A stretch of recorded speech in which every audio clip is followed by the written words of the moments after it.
Saudações cordiais, amados amigos, que a paz do Senhor Jesus Cristo e a comunhão do Espírito Santo esteja convosco. Eventos finais. Alguma vez você já ouviu falar dos eventos finais? Quando tu escutas este tema, o que te aparece na mente? É exatamente isso. São os acontecimentos ou os eventos que estão a decorrer nestes últimos dias. Os eventos que tomarão parte na fase final da história desta terra. E nós, como filhos de Deus, somos todos convidados a estarmos preparados para estes eventos finais. Se nós não estivermos preparados, dificilmente poderemos resistir ou permanecer em pé.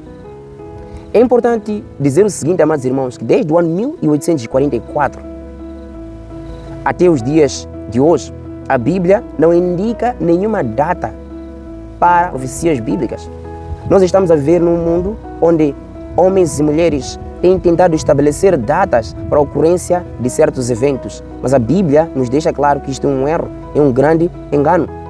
E em relação à vinda de Jesus Cristo, nós temos ouvido homens e mulheres a falarem de certas datas para a vinda do Senhor Jesus Cristo. A Bíblia diz que data e hora ninguém conhece. Então isso também se constitui como um erro. Não é correto estabelecer uma data para a vinda do Senhor Jesus Cristo. Então, desde aquele tempo aos dias atuais, não existe uma data para a ocorrência desses eventos. Por outras palavras, os eventos que eu vou aqui apresentar, eles, do jeito que eu vou apresentar nesta sequência, mas não significa que estes eventos vão ocorrendo nesta sequência. Pode ocorrer desta forma ou também não. E não significa que haverá um tempo aqui estabelecido da ocorrência de um para outro evento. Não. Eles podem acontecer também de forma simultânea. É importante percebermos isto. Podem ocorrer de forma simultânea. O primeiro evento que eu gostaria de fazer a menção aqui chama-se reavivamento e reforma. Reavivamento quer dizer renascer, ser renovado na vida espiritual, na fé. E a Bíblia diz que a fé vem pelo ouvir e ouvir da palavra de Deus. O conselho que João teria visto a ser dado à igreja de Deus que vive nestes últimos dias. Por quê? Faltava o amor, faltava a fé.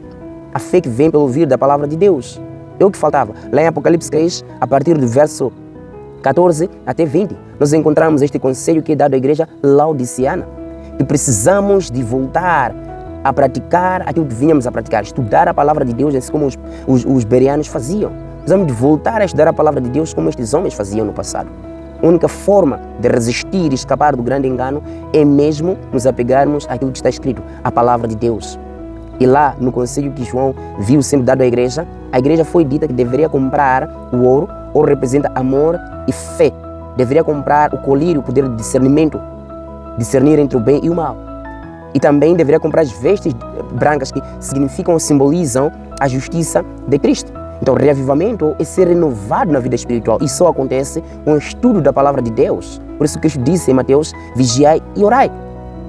Enquanto reforma consiste na mudança do estilo de vida, mudança de comportamento, hábitos e costumes, mudança de certos padrões na vida. Aquilo que nós fazíamos que desagradava a Deus precisa de ser mudado. E uma pessoa que participa deste processo de reavivamento e reforma está preparada para poder receber a chuva seródia, o poder do Espírito Santo que será concedido a todos aqueles que forem fiéis aos princípios de Deus. E o livro de Joel, capítulo 2, verso 12, 13, 23, 25 a 28 ou 29, é claro em dizer que este poder, ao ser derramado na vida das pessoas, o que vai acontecer com as pessoas? Elas vão começar a ter visões, ter sonhos. Por outras palavras, estarão preparadas para poder avançar com a pregação do Evangelho, o alto clamor. Então, a chuva seródia é o poder do Espírito Santo que será concedido às pessoas. E esta chuva é indispensável para a vida dos cristãos. Será o segundo Pentecostes. E de acordo com a Bíblia, nós conseguimos perceber lá no livro de Atos que os discípulos foram prometidos o poder de Deus. Atos capítulo 1, verso 8, diz que eles receberiam o poder e eles seriam testemunhas de Jesus Cristo desde Jerusalém até Judeia. Eles seriam testemunhos. Por outras palavras, o Espírito Santo é derramado sobre a vida de alguém para poder levar o Evangelho ao mundo. ele não é derramado para a pessoa permanecer sentada. O poder é derramado para nos impulsionar a pregar o Evangelho. Por isso Cristo disse lá em Mateus capítulo 24, verso 14, e este Evangelho do Reino será pregado em todo o mundo, em testemunho em todas as nações. E a ordem do Mestre em Mateus capítulo 28, a partir do 18 a 20, foi esta, que tínhamos que ir pregar o Evangelho, depois batizar em nome do Pai, do Filho e do Espírito Santo, e muito além de batizar, ensinar estas mesmas pessoas aquilo que Cristo nos teria ensinado. Então nós estamos a perceber aqui que o Espírito Santo só desce para impulsionar homens e mulheres a pregar o Evangelho. Então esta concessão especial do poder do Espírito Santo é semelhante à experiência que os apóstolos tiveram no passado. Em Atos capítulo 2, nós vemos o poder, aquele que havia sido prometido a ser derramado sobre a vida dos apóstolos. Lembram-se lá em João quando Cristo disse: eu rogarei ao Pai e Ele vos dará outro Consolador. Então este Consolador, no dia de Pentecostes, desceu. Qual seria a função do Consolador? Recordar os discípulos em relação a tudo aquilo que eles teriam sido ensinados. Muito além disto, convencer homens e mulheres a aceitarem a Cristo. Esta é a função deste Consolador. Ele não vem simplesmente para nos acompanhar nos nossos afazeres e aquilo que nós desejamos. Não, ele vem para testemunhar do Senhor Jesus Cristo. Então, a chuva seródia, que será o segundo Pentecostes, o poder do Espírito Santo que será derramado sobre as nossas vidas, do mesmo jeito que aconteceu com os apóstolos, mas de forma um pouco mais elevada, vai nos impulsionar e impressionar o coração a levantarmos para ir pregar o alto clamor. Então, o livro de Atos dos Apóstolos diz que quando o Espírito Santo desceu sobre as suas vidas, eles começaram a falar em outras línguas. Pregavam a palavra de Deus em outras línguas. A Bíblia não diz línguas estranhas. São línguas daquelas pessoas que ali se encontravam. Porque a Bíblia diz que cada um começou a os ouvir falar na sua própria língua. Existem condições para receber esta chuva seródia. Primeira condição: precisamos de apresentar frutos de verdadeira conversão. Assim como foi com os apóstolos. E todo aquele que estiver convertido vai se unir ao seu irmão.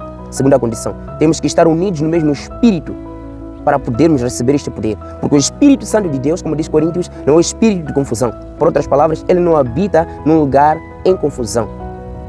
Os apóstolos viviam unidos, tranquilos no mesmo Espírito. Eles partiam o pão, compartilhavam a mensagem e oravam juntos. A terceira condição: precisamos de orar pela chuva seródia. Disse, primeiro temos que nos mostrar convertidos de facto. Segundo, nós temos que estar unidos no mesmo Espírito. Terceiro, temos que orar pelo poder, que é a chuva seródia. É este poder que nos vai impulsionar para podermos levar a mensagem dos três anjos ao mundo, apresentar ou pregar a mensagem, o alto clamor. Este poder nos vai dar coragem, nos vai aumentar a fé para podermos entrar em vários lugares e darmos o último apelo ao mundo: sai dela, povo meu. O alto clamor, amados irmãos, só será pregado por todos aqueles que tiverem recebidos o poder de Deus. Não pode receber o poder de Deus aquele que não pede este poder, aquele que não está unido com os seus irmãos, aquele que não vive em comunhão com os seus irmãos, aquele que não está convertido. Não há possibilidade de receber este poder. Só se pode receber este poder se estivermos unidos com os nossos irmãos. Então, este alto clamor, ele só vai existir como resultado do recebimento da chuva seródia. Para isso, há um processo que está a decorrer dentro da Igreja de Deus hoje, que se chama a sacudidura. Deus está sacudindo a sua igreja hoje. Alguém pode fazer uma pergunta: neste exato momento está a decorrer a sacudidura? Sim, está a decorrer. No ano 1844, no dia 22 de outubro de 1844, aconteceu a primeira fase da sacudidura. Não é? Quando houve um grande desapontamento, nós vimos grupos a sair. Aqueles que não estavam firmes na mensagem saíram. E o grupo que prevaleceu continuou com a mensagem, a pregar a mensagem da segunda vinda de Jesus Cristo para o mundo. O que causou aquela grande sacudidura? Havia uma pequena incompreensão daquilo que estava escrito lá na palavra de Deus. Por outras palavras, conhecimento superficial da palavra de Deus vai levar homens e mulheres a serem sacudidos. Então, houve aquela primeira fase da sacudidura, homens e mulheres foram sacudidos naquela época. O pequeno grupo, o movimento, continuou a anunciar a palavra de Deus, a segunda vinda de Jesus Cristo. Continuou a buscar pela verdade aquilo que estava escrito na palavra de Deus e a seguir aquilo que lá estava escrito. Então, de lá, do ano 1844 aos dias atuais, os dias que correm, está a decorrer a segunda fase da sacudidura. Esta segunda fase da sacudidura, que está acontecendo nos dias atuais, consiste em quê? A sacudidura de todos os irmãos que não têm conhecimento profundo da palavra de Deus, aqueles que têm um conhecimento superficial da Bíblia, conhecimento superficial da palavra de Deus. E uma das coisas que vai fazer com que os irmãos também sejam sacudidos é não acreditar ou não crer no espírito de profecias. Os escritos de Ellen White. Isso fará com que homens e mulheres também sejam sacudidos de dentro da Igreja de Deus. Não só. A outra particularidade está ligado à calúnia, mal falar dos irmãos. Isso também será um grande motivo para que as pessoas sejam sacudidas da igreja. Os que caluniam os outros ou falam mal dos outros e os que são falados mal. Basta decidirem deixar a igreja porque alguém falou mal deles, automaticamente está sendo expelido para fora. Por outras palavras, não estava lá por causa da verdade, por causa de Cristo. Estava lá por causa das pessoas. Mas o conselho de Deus é este. Não saia porque alguém falou mal de ti. E o irmão que fala mal dos outros, por favor, mude a conduta. Busque seguir aquilo que o Senhor Jesus Cristo nos orienta. O livro de Amós, capítulo 9, verso 9, fala basicamente desta sacudidura. Deus diz que vai sacudir a sua igreja. Dentro da igreja, duas sementes. Na igreja nós encontramos o trigo e o joio. E há necessidade que haja uma separação dessas duas sementes. E a última fase da sacudidura, ela vai se dar quando o decreto dominical for instituído a nível de todo o mundo. E o decreto dominical, ele surge no contexto da união de igreja e Estado. Surge neste contexto. Então, quando o domingo for colocado como dia de guarda de forma obrigatória em todo o mundo, aqueles que simplesmente não estavam apegados à verdade, aqueles que não se estavam a preparar, vão desistir. É o que a Bíblia e o Espírito de Profecias diz. Muitos deles vão desistir. Não vão permanecer firmes a defender a verdade. Muitos vão deixar de defender a verdade. Porque o que vai acontecer durante esse tempo em que o domingo vai ser colocado como dia de guarda? Muitas pessoas serão levadas aos tribunais para poderem justificar o motivo da sua fé. Mas a maior parte de pessoas, até pastores, vão desistir. A missão será terminada por obreiros, crianças e pastores que estão focados na missão. Mas todos aqueles pastores que não estão focados na missão, que não têm compromisso com a palavra de Deus, vão desistir. Neste exato momento, amados amigos, estamos na quinta parte, está a decorrer um processo que se chama selamento. E este processo é conduzido pelo Espírito Santo de Deus. E esse processo começa desde que a pessoa entrega a vida a Jesus Cristo, se converte e termina com a morte da pessoa ou com o fechamento da porta da graça, o fim do juízo pré-advento ou o juízo investigativo. O livro de Efésios, capítulo 1, verso 13 e capítulo 4, verso 30, diz claramente que este processo é realizado pelo Espírito Santo de Deus. O selo, na verdade, que está a se fazer referência aqui, é um selo invisível, não é? Que prepara as pessoas para o tempo de angústia. O tempo de angústia, aquela angústia prévia. Apocalipse capítulo 7, a partir do verso 1 até 4, a Bíblia diz: João viu 4 anjos nos 4 cantos da terra. Estavam a segurar os ventos que poderiam soprar sobre a terra. No entanto, o que aconteceu? Surge um anjo do Oriente e deu ordens aos 4 anjos da terra, que estavam nos 4 cantos da terra, para que não pudessem deixar a terra, porque senão os ventos soprariam sobre a terra. Não é? Os ventos referem-se às guerras, referem-se aos conflitos, aos problemas que existem no mundo hoje. E a terra refere-se às pessoas, às árvores, refere-se às pessoas, às lideranças. Então não deveria soprar sobre essas pessoas. Até que o quê? Hajamos selados todos aqueles filhos de Deus, aqueles que são fiéis a Deus. E o selo de Deus, amados amigos, é a verdade. Isaías capítulo 8, verso 16 diz: sele a lei e o testemunho sobre ou entre os meus discípulos. Então, de acordo com a Bíblia, o selo de Deus é a lei. E na lei de Deus nós encontramos um mandamento que apresenta alguns elementos principais que identificam de facto o proprietário deste selo. É o 4º mandamento, o sábado. E no mandamento do sábado nós encontramos o nome do dono do selo, neste caso Deus. Nós encontramos o local de sua jurisdição, que é a terra, o universo também, o universo inteiro. E nós encontramos a sua função, criador. 3 elementos. Ele é criador, é o nosso Deus e Ele governa o universo. Então este selo é um selo invisível. Ele pertence a Deus. Pertence a Deus. Então ele é colocado sobre todos aqueles que são fiéis. Ezequiel capítulo 20, verso 20. Verso 12 também diz isso. E os dei os meus sábados para que servissem de sinal entre mim e eles. Então, depois deste processo de selamento, nós encontramos uma outra fase. O decreto dominical e a perseguição. Durante esta fase, que resulta da união do Estado e Igreja, união do catolicismo, o papado, com os Estados Unidos da América do Norte, nós vemos a surgir aquilo que chamamos de decreto dominical. E nós estamos a ver exatamente no momento em que estas coisas já estão em processo, estão sendo efetivados. Essas coisas estão sendo efetivadas. Homens e mulheres que vivem neste planeta Terra, alguns estão a estudar os assuntos, estão a perceber o tempo que nós nos encontramos, mas os outros nem estão interessados com isso. Então, como filhos de Deus, somos todos chamados a atenção a nos volvermos ao estudo do livro de Apocalipse, capítulo 13, para compreendermos melhor aquilo que lá está escrito. 13, nós encontramos duas bestas, a que sai do mar, o papado, e a que sai da terra, Estados Unidos da América. Estas duas bestas vão se unir para poder impor o que chamamos de decreto dominical, o que o livro de Apocalipse apresenta como a marca da besta. A marca da besta será o domingo. Percebam a colocação do tempo verbal ali. Será no futuro. Assim que o domingo for colocado como dia de guarda de forma obrigatória a nível de todo o mundo, a partir daquele momento é que se vai constituir como a marca da besta. Agora não funciona assim. Então, caberá a cada um, naquela altura, permanecer a guardar aquilo que Deus nos orientou ou não.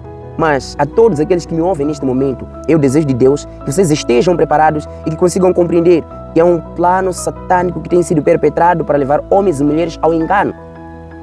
Sétima fase, Satanás está a preparar os seus enganos para estes últimos dias.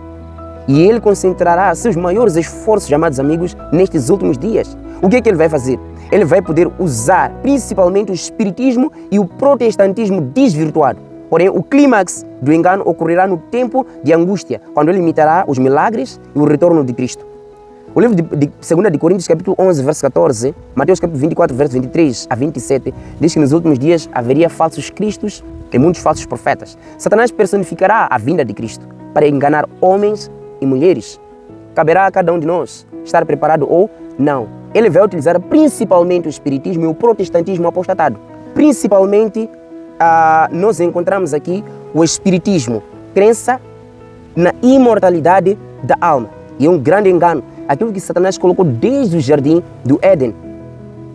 E este é um dos grandes planos que ele vai utilizar nestes últimos dias. E para o vosso conhecimento, nós estamos a viver numa época em que isso tem sido muito alavancado nos dias que correm, nos dias que nós vivemos. Homens e mulheres têm sido levados a acreditar nisto. Políticos, famosos, muitas pessoas, atores, atrizes, têm estado a ser levados a seguir este grande engano. E o protestantismo desvirtuado é o que ele também vai utilizar. Por quê? Vai, de certa forma, criar condições para que homens e mulheres sejam levados a este grande engano. Então, estes enganos satânicos vão culminar com a personificação de Satanás, a vinda de Cristo. E é importante prestar atenção para este quesito. Cristo, ao voltar pela segunda vez, será visto por todos. É o que a Bíblia diz, em todo o mundo. E nenhuma coisa estará em pé durante aquele tempo. Nenhuma coisa estará em pé durante aquele período. Mas Satanás, ao personificar a Cristo, será visto na televisão, será ouvido pela rádio. E ele vai, na verdade, aparecer em certos lugares, não é? Vai queimar certos lugares, não sei o quê, só para dar nas pessoas a impressão de que ele, de facto, já veio, Cristo já veio, enquanto é Satanás. Então precisamos de uma providência destes elementos todos. Como filhos de Deus, nós precisamos estar preparados. E durante este intervalo do decreto dominical, nós vamos ver que vai seguir aquilo que chamamos de tempo de angústia prévia, que será um breve período, possivelmente entre o decreto dominical e o fim da graça, não é? O fim do fechamento da porta da graça, quando tribulações deixarão o mundo perplexo. No livro de Lucas, capítulo 21, verso 25 e verso 26, nós encontramos detalhes sobre isto. E nós estamos a viver num tempo em que nós encontramos os resquícios desses problemas, os problemas ambientais e tudo mais. Mas isto terá maior enfoque e vai ter maior tônica durante este intervalo da angústia prévia, que está entre o decreto dominical e o fim da graça. E esta angústia prévia vai solapar principalmente os filhos de Deus. Alguns serão levados nos tribunais para justificar o motivo da sua fé. E nós temos que estar firmes para podermos apresentar isto diante dos homens. Mas a Bíblia nos garante uma coisa lá em Mateus capítulo 10, que não se preocupem, o Espírito Santo vai falar no nosso lugar. Aliás, vai nos dizer o que nós deveríamos falar durante aquele intervalo. Depois segue-se o fim da graça, que é a nona fase. O fim da graça, o fim do tempo de graça.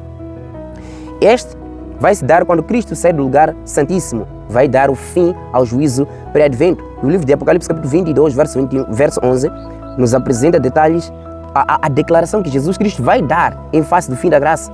E Cristo diz: permaneça justo aquele que é justo, imoral aquele que é imoral. Por outras palavras, quem praticava os seus atos permaneça a praticar os seus atos.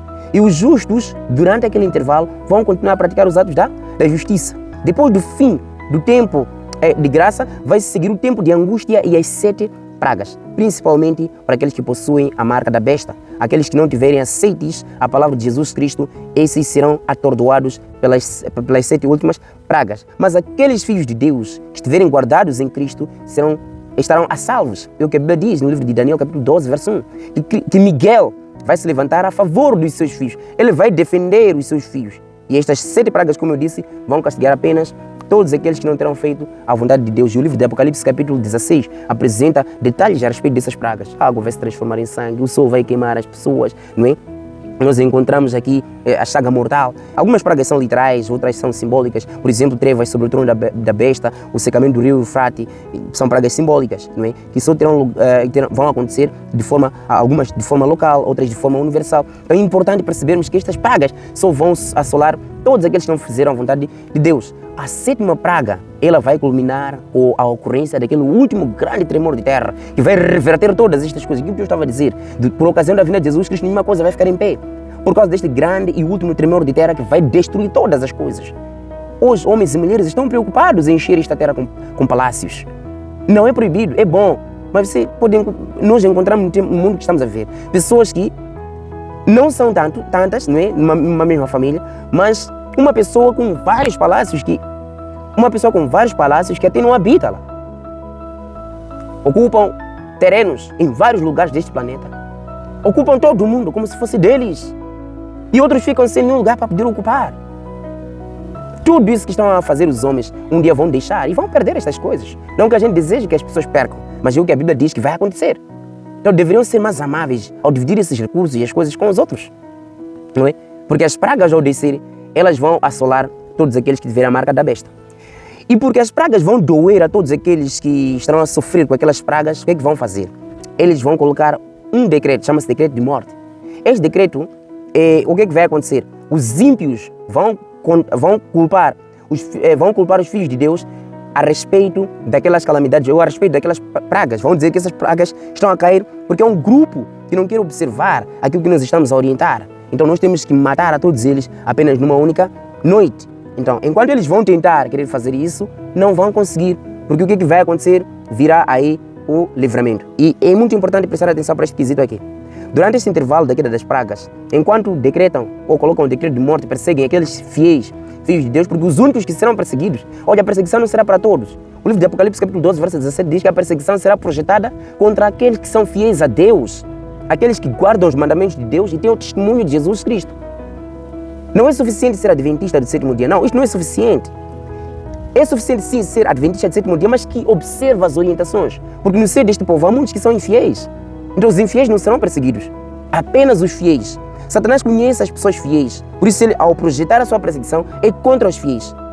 A Bíblia diz que irou-se o dragão contra a mulher, significa irou-se contra o sistema, que ensina a verdade, porque de todos os sistemas que existem hoje no mundo, o único sistema que ainda ensina a verdade é este, o adventismo. Então, muito além de se irar contra o sistema, ele vai de forma específica perseguir aqueles que guardam os mandamentos de Deus e têm o testemunho de Jesus Cristo, porque dentre eles haverá aqueles que, ao de ouvir aquela mensagem, sai dela, povo meu, e vão se juntar a este grupo. Então o inimigo vai fazer guerra contra esses fiéis, os que guardam os mandamentos de Deus e têm o testemunho de Jesus Cristo. Então, enquanto eles colocam o decreto de morte, vai acontecer uma fase que nós chamamos de angústia de Jacó, onde homens e mulheres, por causa daquela perseguição que estará a bater à porta deles, o povo de Deus passará por este período de intensa angústia, vão começar a refletir: será que eu estou perdoado de facto? Deus perdoou os meus pecados? Ou não? Assim como aconteceu com Jacó quando estava de volta à casa de seu pai, dos seus pais, mas ele tinha que suportar a ideia de que deveria avistar com seu irmão, tinha que se enfrentar com seu irmão.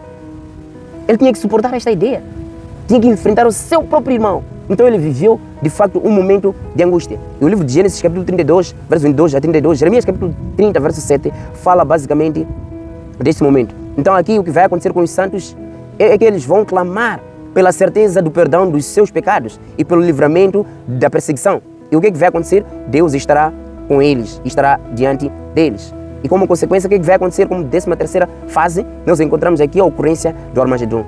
É importante percebermos isto. Armagedon é a última grande batalha entre o bem e o mal, que vai incluir os aspectos políticos, militares e religiosos. E este terá um alcance global e vai ocorrer entre a 6ª e a 7ª praga. O livro de Apocalipse, capítulo 16, verso 12 a 16. Então aqui, Cristo e o seu povo, de acordo com a Bíblia, triunfarão. E o livro de Apocalipse, capítulo 19, verso 11 a 12, nos diz isso. Depois disto, vai acontecer o que nós chamamos do grande livramento, o livramento.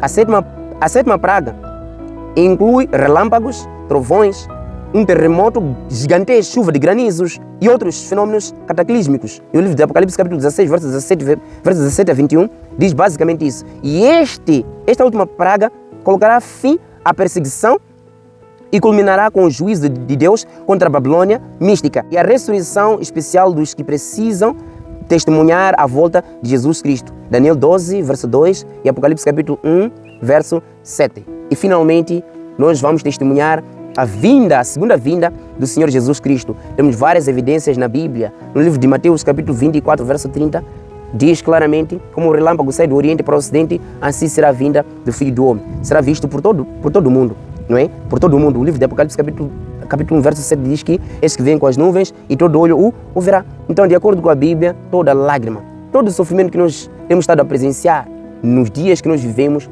tudo isso terá o seu fim. Não haverá mais choro. E por ocasião da vinda de Jesus Cristo, o que vai acontecer? De acordo com a Bíblia, os justos serão ressuscitados, aqueles justos mortos serão ressuscitados, serão transformados juntamente com os justos vivos, que terão sido encontrados vivos, os justos vivos, e aqueles ímpios que tiverem sido encontrados vivos naquele tempo vão ter que morrer para estar no mesmo estado daqueles que terão sido encontrados mortos em Satanás, e esses vão permanecer na terra por 1000 anos.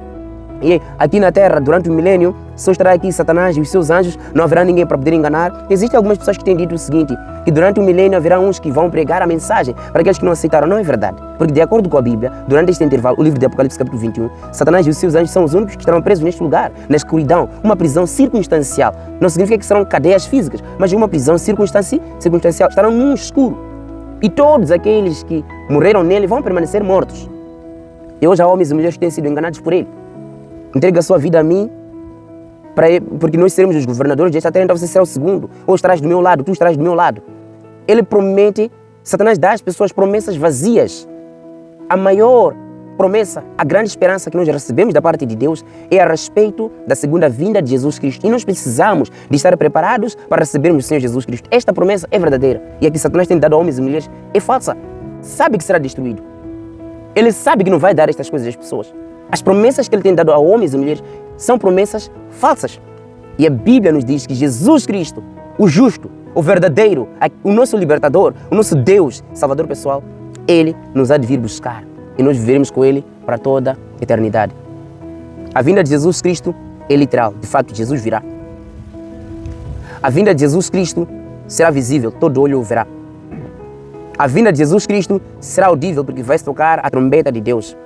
Jesus estará acompanhado dos anjos com as nuvens dos céus. É o que a Bíblia diz em Apocalipse capítulo 1, verso 7. Então, de acordo com a Bíblia, a vinda de Jesus Cristo vai seguir este padrão.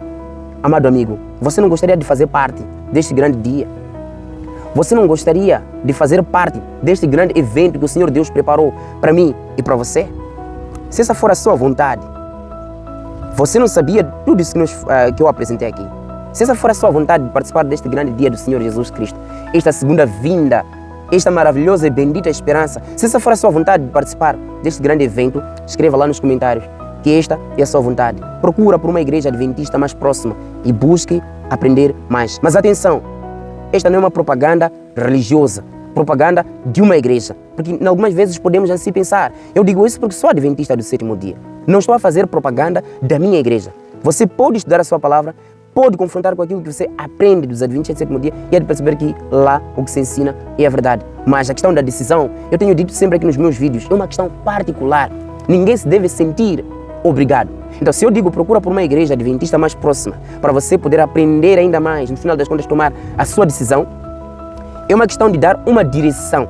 Caberá você aceitar este convite ou não, mas este é o meu convite.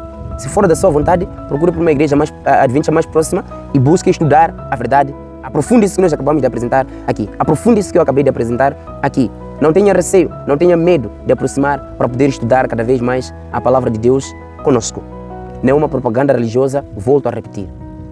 Esta é a vontade de Deus, que você tenha este conhecimento, que você se prepare para a segunda vinda de Jesus Cristo. Até a próxima, meu amado amigo.